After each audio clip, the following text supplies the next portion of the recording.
Қайырлы күн барлықтарыңызға, каналыма қош келдіңіздер. Осындай бала кезімізден жеп келе жатқан пачуба салатын жасайтын боламыз. Өте оңай жасалады. Оны өздеріңіздер де білесіздер. Жасалу жолы өте оңай, қарапайым заттардан ғана тұрады. Сіздер де жасап, видеоны соңына дейін қараңыздар. Ол үшін бізге осындай суға қайнатылған осындай қарапайым заттар: картошка, сәбіз, жұмыртқа, қызылша, осындай балықты қолдандым. Мен консервіленген томатсыз балықты қолдандым. Жақсылап езіп аласыздар. Барлығын бірінші суға жақсылап мен қайнатып алдым 2 сағаттай. Енді барлығын үкіштен өткізіп алатын боламыз. Ең ұсақталған майдасына өткіздім. Жегенге ыңғайлы болады.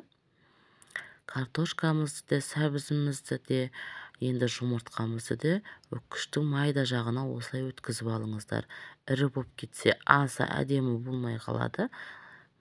Қызылшамызды өткізіп алдым. Су астында шығып тұра берсін, ештеңе етпейді. Соны пайдаланбаймыз. Балығымызды жайып аламыз. Менде балық аздап болып қалды. Сіздер сәл көптеу салыңыздар, дәмі одан да керемет болып шығады. Кез келген балықты қоса берсеңіздер болады, өздеріңізге ұнайтын. Барлығы да бірдей дәм болып шығады.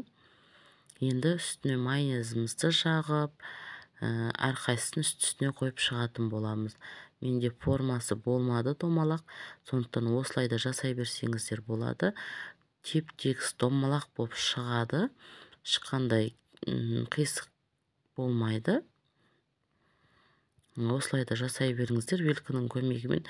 Өйткені біз барлығын майда етіп үкіштен өткізіп алдық, сондықтан ол шашырап кетпейді, жабысып тұрады бір-біріне.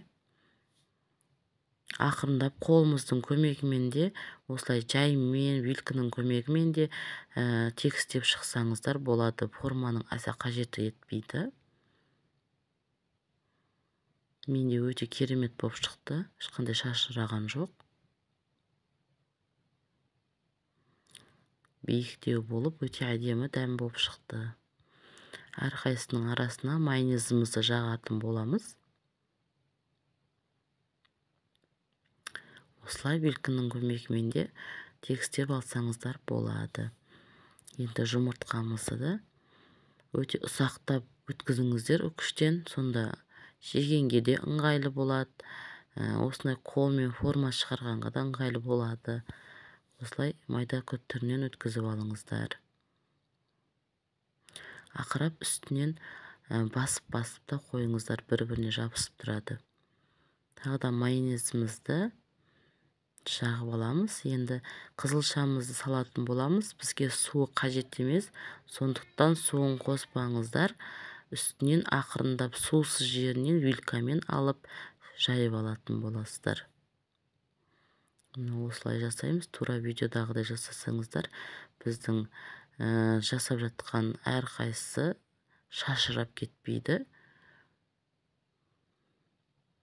Міне осылай өте әдемі болып шығып жатыр. Сіздер де жасап көріңіздер осылай. Ең оңай түрі, қарапайым, жасалуы да тез жасалады. Барлығын суға пісіріп алсаңыздар, жасалу жолы өте оңай. Жұмыртқаның бір сарысын алып қалдым, соны үстінен әдемілеп сәндеп қойдым.